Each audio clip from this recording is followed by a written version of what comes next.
Welcome to Shri teachings. ఈరోజు మేము స్త్రీల యొక్క వివిధ నామాల గురించి చెప్పబోతున్నాం. స్త్రీలు అంటే అవసరం కాదు, ధైర్యం.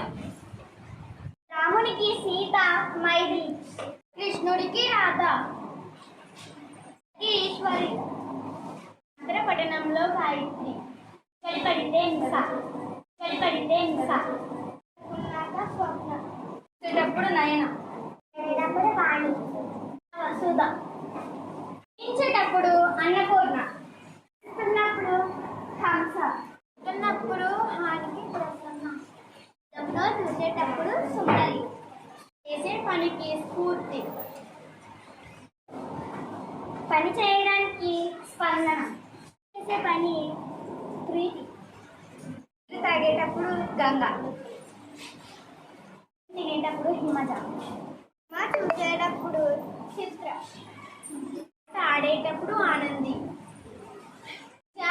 కీర్తి, భూదేవి.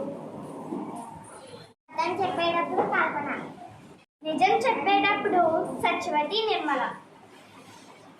రచించేటప్పుడు ఊహాభావం, చదువుకునేటప్పుడు సరస్వతి, వ్యాపారంలో అయితే ప్రతిభ, ప్రగతి. సంతోషంగా ఉండేటప్పుడు సంతోషి, కోపంలో భైరవి.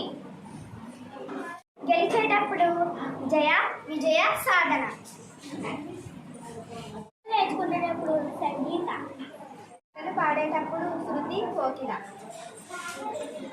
చేసేటప్పుడు లయ.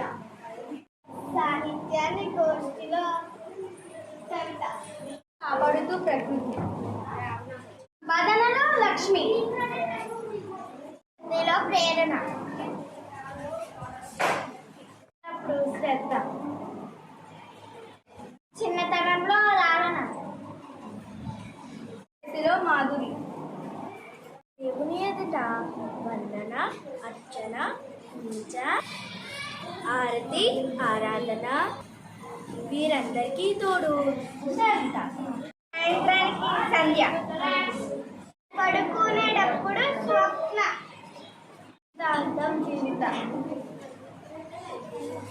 జీవిత గమనంలో సరిత. ఇలా మన దైనందిన జీవితంలో స్త్రీ లేని క్షణం లేదు, స్త్రీ లేని జీవితం లేదు. కనుక స్త్రీలను గౌరవించుకుందాం.